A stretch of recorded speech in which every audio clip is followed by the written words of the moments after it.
One of the challenges of being a guest teacher is having a strong classroom presence. Classroom presence is a quality difficult to teach and commonly thought of as an innate ability. However, that doesn't mean that if you struggle more than others, it is impossible to learn. If you've ever watched a motivational speaker, a well-versed politician, or a TED Talk, it can be difficult to put your finger on what makes people want to listen. But all three most likely have a strong presence and a charisma that draws people in. When you're in the classroom, your presence is about creating a positive and engaging environment that allows students to thrive and learn. In other words, your classroom presence can make or break a student's learning experience.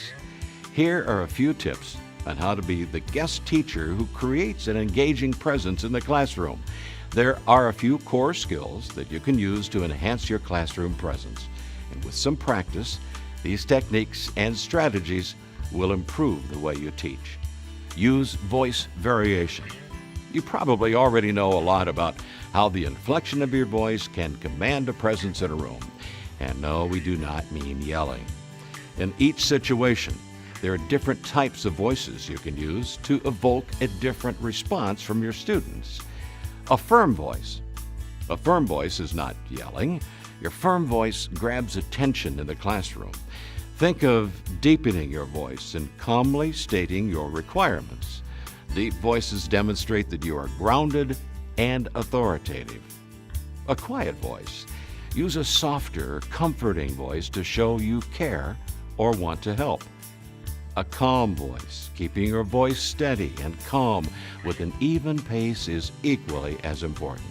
Not only will it project that you are in fact calm, but it will also make it easier for students to understand you, especially during instruction.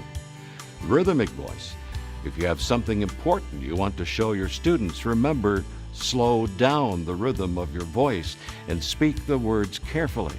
This accentuates and gives emphasis to what you're saying. Check your body language. One of the most crucial factors in classroom presence is your body language. How are you standing? Before you start a lesson, think about how you want to stand. You want to stand tall but remain relaxed. While speaking, you also don't want to stand in one place. You should walk around the room while you're speaking. Remember to smile. If it's your first time with a class or maybe your first time in a classroom, remember to smile. Smiling helps connect you to the students, which is incredibly important. Make eye contact. The power of moving your eyes around the room from student to student cannot be measured, but will greatly improve your classroom presence. Are you still concerned about classroom presence? Ask permission from the school district to sit in on a class and observe an experienced teacher. Take notes of what's impactful, how students react to certain techniques rather than others. And remember, just like anything else, classroom presence and sharpening those skills requires time and experience. Together, we can make the biggest difference.